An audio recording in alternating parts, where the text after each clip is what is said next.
Welcome to the Leo. YCP హయాంలో అస్తవ్యస్తమైనటువంటి ప్రధాన వ్యవస్థలో రెవెన్యూ వ్యవస్థ ఒకటి. దీనికి సంబంధించి నిన్న చంద్రబాబు గారు మీ భూమి మీ హక్కు కార్యక్రమం నంద్యాల జిల్లాలో ఎక్కడైతే పాల్గొన్నారో కొత్తబుర్జులో, అక్కడైతే ఒక కీలక ప్రకటన కూడా చేశారు. రాబోయే రోజుల్లో పూర్తిగా భూ సమస్యలన్నీ పరిష్కరిస్తాం. ఈ డిసెంబర్ నాటికి 100కు 100% పాసు పుస్తకాల పంపిణీ చేస్తామని చెప్పడంతో పాటు రాబోయే రోజుల్లో ఎవరైనా భూమిని ఆక్రమించాలి అనే ఆలోచన రావటానికి కూడా అవకాశం లేని విధంగా ఆ చట్టాలు తీసుకువస్తాం. అదేవిధంగా వ్యవస్థను కూడా కఠినతరం చేస్తున్నామని చెప్పారు. ఇప్పుడు ఇస్తున్నటువంటి బుక్ కూడా బ్లాక్ చైన్ టెక్నాలజీతో డిజిటల్ అనుసంధానం చేయబడినటువంటి పుస్తకం. భవిష్యత్తులో గూగుల్ మ్యాప్ ద్వారా, అంటే మన సర్వే నెంబర్ కొడితే ఆటోమేటిక్గా మన పొలానికి దారి గూగుల్ మ్యాపే చూపిస్తుంది. మనం ఇప్పుడైతే ఎలా గూగుల్ మ్యాప్స్ వాడి ఇతర ప్రాంతాలకు వెళ్తున్నామో, రేపటి రోజున ఆ ప్లేస్కి వెళ్ళాలన్నా కానీ గూగుల్ మ్యాప్స్ ద్వారా వెళ్ళొచ్చు. సో అలాంటి విధానం కూడా తీసుకురాబోతున్నామని చెప్పారు. అలాగే జగన్మోహన్ రెడ్డి హయాంలో ప్రధానంగా ఈ 22A భూములు ఏదైతే ఉన్నాయో దాదాపుగా 2 కోట్ల ఎకరాలు నిషేధిత జాబితాలో పెట్టారని నా చంద్రబాబు గారు ఒక ప్రకటన కూడా చేశారు. వాస్తవానికి వైసీపీ నాయకులు కారు చౌకగా కొట్టేయాలని చూస్తారు. లేదు మేము అమ్మమని చెప్పి ఎవరైనా మొండికేసారనుకోండి, మేము కోర్టుకి వెళ్తాం లేదా ఇంకోటి వెళ్తామని మొండికేస్తే వాళ్ళ దగ్గర ఉన్న ఆయుధం ఏంటి? 22A అంటే నిషేధిత జాబితా. ముందు దానికి ఒక చుక్క పడేశారనుకోండి, ఆ భూమికి కొనలేము అమ్మలేము, దాన్ని బయటికి విడుదల చేయించుకోవడానికి సమయం పడుతుంది. సో వైసీపీ నాయకులు తమకు అమ్మకపోతే ఏం చేసేవాళ్ళు? కక్షగట్టి 22A జాబితాలో నిషేధిత జాబితాలో భూములు పెట్టేవాళ్ళు. చంద్రబాబు గారు గతంలో ఒక మాట చెప్పారు, నేను వచ్చిన వెంటనే ఈ నిషేధిత జాబితాలో భూములను విడుదల చేస్తామని చెప్పడంతో పాటు ల్యాండ్ టైటిలింగ్ యాక్టింగ్ గతంలో మీకు గుర్తుండే ఉండదు, ఒక దశలో ఒక భయం పుట్టించింది ప్రజల్లో, ఒక భయం పుట్టించినటువంటి యాక్ట్ ఏదైనా ఉందంటే ల్యాండ్ టైటిలింగ్ యాక్ట్. చంద్రబాబు గారి తొలి సంతకమే ల్యాండ్ టైటిలింగ్ యాక్ట్ రద్దు మీద పెట్టారు, మనందరికీ తెలిసిందే. సో ఇవన్నీ చెప్పడంతో పాటు జగన్మోహన్ రెడ్డి సర్వే రాళ్ల మీద, దేశ చరిత్రలోనే సర్వే రాళ్ల మీద ముఖ్యమంత్రి ఫోటో వేయటం అనేది ఎక్కడా జరగలే ఇప్పటి వరకు.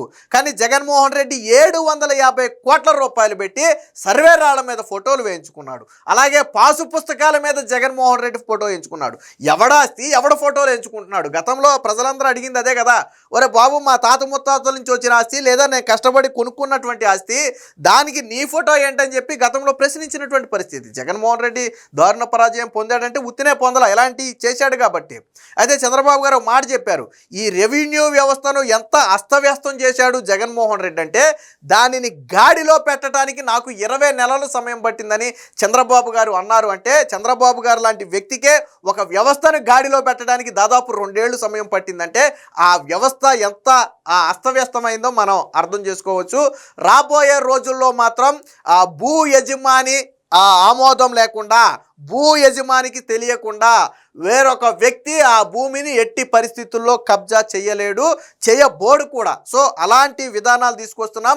అధికారుల మీద కూడా కఠిన చర్యలు. ఎవరైనా రాజకీయ నాయకులకు తొత్తులుగా మారి అధికారులు ఇలాంటి అవినీతి అక్రమాలకు పాల్పడితే జీవితకాలం జైలు శిక్ష కూడా వెనకాడే పరిస్థితి లేదు, వాళ్ళ ఆస్తులు కూడా జప్తు చేస్తామని చెప్పి గతంలో చంద్రబాబు గారు చెప్పినటువంటి పరిస్థితి.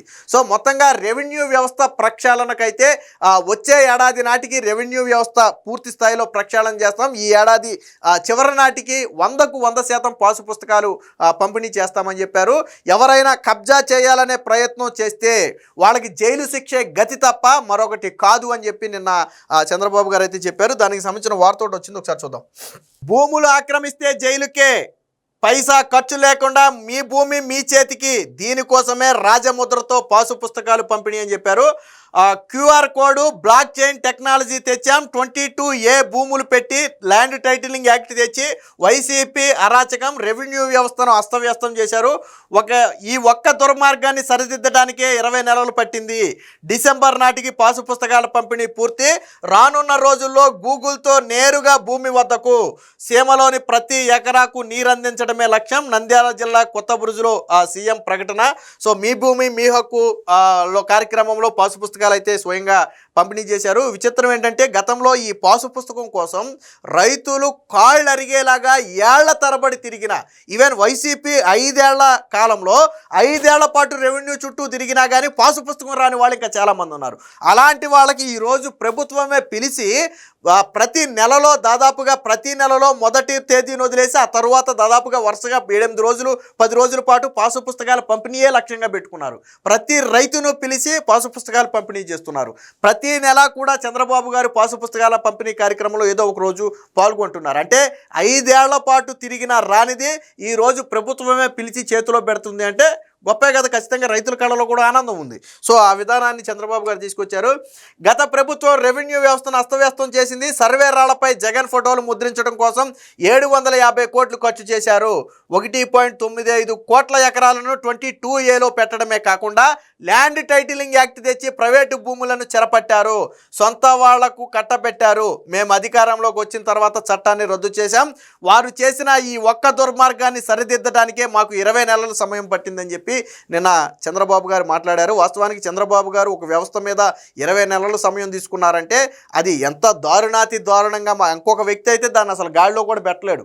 చంద్రబాబు గారు కాబట్టి గాడిలో పెట్టారు, కానీ 20 నెలల్లోనైనా వేరొక వ్యక్తి అయితే 2 దఫాలు అధికారంలో ఉన్నా కానీ గాడిలో పెట్టలేరు. అంత అస్తవ్యస్తం అయిపోయింది వ్యవస్థ మొత్తం. సో దాన్ని కొంచెం కొంచెంగా చంద్రబాబు గారు ప్రక్షాళన చేసుకుంటూ వస్తున్నారు. దీనికి సంబంధించిన మరొక వార్త కూడా ఉంది, ఒకసారి చూద్దాం. భూ సమస్యలన్నీ పరిష్కరిస్తా, డిసెంబర్ నాటికి ఎలాంటి ఇబ్బందులు లేకుండా చూస్తాం. వైకాపా పాలనలో రెవెన్యూ శాఖ అస్తవ్యస్తం, పరిస్థితిని చక్కదిద్దుతున్నాం. మీ భూమి మీ హక్కు గ్రామ సభలో చంద్రబాబు గారి ప్రకటన. వైకాపా ప్రభుత్వం రెవెన్యూ శాఖను అస్తవ్యస్తం చేసిందని, అందుకే గతంలో ఎన్నడూ లేనన్ని భూ సమస్యలు తలెత్తాయని ముఖ్యమంత్రి చంద్రబాబు గారు పేర్కొన్నారు. వాస్తవానికి 5 లక్షల దరఖాస్తులు ఈ గతంలో రెవెన్యూ శాఖ మంత్రి గారు చేసిన ప్రకటన ప్రకారం దాదాపు 5 లక్షల నుంచి 5.5 లక్షల రెవెన్యూ సమస్యల దరఖాస్తులు వచ్చాయి. ఇతర ఏ శాఖలో కూడా ఇన్ని దరఖాస్తులు రాలా. ఒక రెవెన్యూ శాఖలో 5.5 లక్షల దరఖాస్తులు అంటే చంద్రబాబు గారు కాన్ఫరెన్స్ మీటింగ్లో ఆయన ఆశ్చర్యపోయాడు. ఎన్ని దరఖాస్తులు వచ్చాయంటే 5.5 లక్షల దరఖాస్తులని అధికారులు చెప్తే ఆయనకి బుర్ర గిర్రం తిరిగింది ఒకసారి. అందులో 1.5 దరఖాస్తులు ఏంటో తెలుసా? జగన్మోహన్ రెడ్డి హయాంలో జరిగిన రీసర్వే తప్పులు. 1.5 దరఖాస్తులు ఏంటో తెలుసా? ఈ 22A నిషేధిత జాబితాలోని భూములు. మిగతావి ఇతర రెవెన్యూ సమస్యలు. ప్రధానమైన సమస్యలు 2 దాదాపుగా 3 లక్షల దరఖాస్తులు దానికి సంబంధించే వచ్చాయి. 1 22A జాబితా, 2 జగన్మోహన్ రెడ్డి రీసర్వేలో వచ్చినటువంటి తప్పులు. ఈ 2 కూడా భారీ స్థాయిలో వచ్చిన దరఖాస్తులు. వచ్చిన దరఖాస్తులే ఇన్ని ఉన్నాయంటే ఇంకా రాని దరఖాస్తులు దానికి ఇంకొక 2 రెట్లు ఉండుంటాయి నాకు తెలిసి. ఎందుకంటే 100% సమస్య ఉన్నోడు దరఖాస్తు పెడతాడంటే పెట్టుండకపోవచ్చు. కానీ వచ్చిన దరఖాస్తులే అన్ని ఉన్నాయంటే అంటే జగన్మోహన్ రెడ్డి హయాంలో రెవెన్యూ వ్యవస్థ ఎలా పనిచేసిందని చెప్పడానికి ఇది ఒక ఉదాహరణ. అధికారులు బెంబేలెత్తిపోయారు. దీనికోసం సపరేట్గా ఒక వ్యవస్థ తెచ్చారు. కలెక్టరేట్లో ప్రతిరోజు కూడా కలెక్టరేట్లో దీనికోసం గ్రీవెన్స్ నిర్వహిస్తున్నారు. సాధారణ గ్రీవెన్స్ నుంచి రెవెన్యూ గ్రీవెన్స్ని సపరేట్ చేసి దీనికి ఒక అధికారిని పెట్టి జాయింట్ కలెక్టర్లకు కీలక బాధ్యతలు ఇచ్చి ప్రతిరోజు దాని మీద పరిశూ చేయిస్తున్నారు. సమస్య పరిష్కారాని కోసం అని చెప్పి కలెక్టర్ నుంచి జాయింట్ కలెక్టర్కు, జాయింట్ కలెక్టర్ నుంచి ఆర్డీఓకు, ఆర్డీఓ నుంచి ఎంఆర్ఓకు అధికారాల బదిలీ కూడా చేశారు. ఎందుకని? డిలే అవుతుంది. అన్ని జాయింట్ కలెక్టర్ దగ్గర ఉంటే కింద స్థాయిలో ప్రజలు ఇబ్బంది పడుతున్నారని చెప్పి కొన్ని అధికారాలను తహసీల్దార్కి కూడా కిందకి తీసుకొచ్చారు. అంటే రెవెన్యూ వ్యవస్థలో ఈ మార్పులు కంటికి కనపడవు. కానీ ఇలా చేసుకుంటూ వస్తే 20 నెలలు పట్టింది. ఇప్పుడు పక్కాగా ప్రతి కలెక్టరేట్లో కూడా ఒక గ్రీవెన్స్ తీసుకుంటున్నారు. రెవెన్యూ సమస్యల మీద ఒక క్లినిక్ నిర్వహిస్తున్నారు. ఆ సమస్యలకు 30 రోజులు గడువు పెట్టుకుంటున్నారు. వాళ్ళకు ఒక నెంబర్ ఇస్తున్నారు, దానికి ఒక ట్రాకింగ్ ఐడి పెట్టారు. సో ఇంత చేస్తే కానీ ఇప్పుడు రెవెన్యూ సమస్యలు కొలిక్కి రావట్లా. వాస్తవానికి ఇవి అంటే చూడడానికి కంటికి కనపడవు, కానీ గ్రౌండ్లో అంత వర్క్ జరిగిందనే చెప్పడానికి ఇప్పుడు నేను చెప్పిందే ఒక ఉదాహరణ. అప్పుడు సీఎస్గా ఉన్నటువంటి సాయి ప్రసాద్ గతంలో రెవెన్యూ శాఖకు ప్రత్యేక ప్రధాన కార్యదర్శిగా ఉన్నాడు. పాపం ఆయన చాలా చొరవ తీసుకుని 3 నెలల్లో ఒక మార్పు తీసుకొస్తామని చెప్పాడు. అన్నట్టుగానే మొత్తానికి రెవెన్యూ శాఖ అధికారులకు కీలకమైన ఆదేశాలు ఇవ్వడంతో పాటు ఇన్స్ట్రక్షన్స్ కూడా చాలా స్ట్రిక్ట్గా జారీ చేశారు. ఫర్ ఎగ్జాంపుల్ 22A భూమి ఉంది, ఇది కీలకమైన సమస్య. దానికి ప్రభుత్వం తీసుకొచ్చింది ఏంటి? ఒక 10 రకాల పత్రాలు పెట్టారు. ఈ 10 రకాల పత్రాలలో ఏ ఒక్క పత్రమైనా సరే ఒరిజినల్ నీ దగ్గర ఉంటే నీ భూమిని 22A నుంచి విడుదల చేస్తారు. అంతేగాని నువ్వు 10 రకాల పత్రాలు పట్టురా అని చెప్పి అధికారులు నిన్ను వేధించడానికి లేదు. వాటిలో ఏ ఒక్కటి ఉన్నా అధికారులు నీకు పనిచేసి పెట్టాలి. నీ భూమిని 22A జాబితా నుంచి, నిషేధ జాబితా నుంచి విడుదల చేయాలి. సో ఇలాంటి కొన్ని కీలకమైనటువంటి మార్పులు చేశారు కాబట్టి ఇప్పుడిప్పుడే రెవెన్యూ సమస్యలు కొంచెంగా తగ్గుతూ ఉన్నాయి. అందుకనే చంద్రబాబు గారు ఆయన ఉత్తినే చెప్పలా, నాకు 20 నెలల సమయం పట్టిందని ఆయన ఉత్తినే చెప్పలా. వైకాపా హయాంలో మొత్తంగా 1.95 కోట్ల ఎకరాల భూములను 22A పెట్టారని గుర్తు చేశారు. వైకాపా వారికి చౌకగా భూములు అమ్మకపోతే వాటిని నిషేధిత జాబితాలో పెట్టారని గుర్తు చేశారు.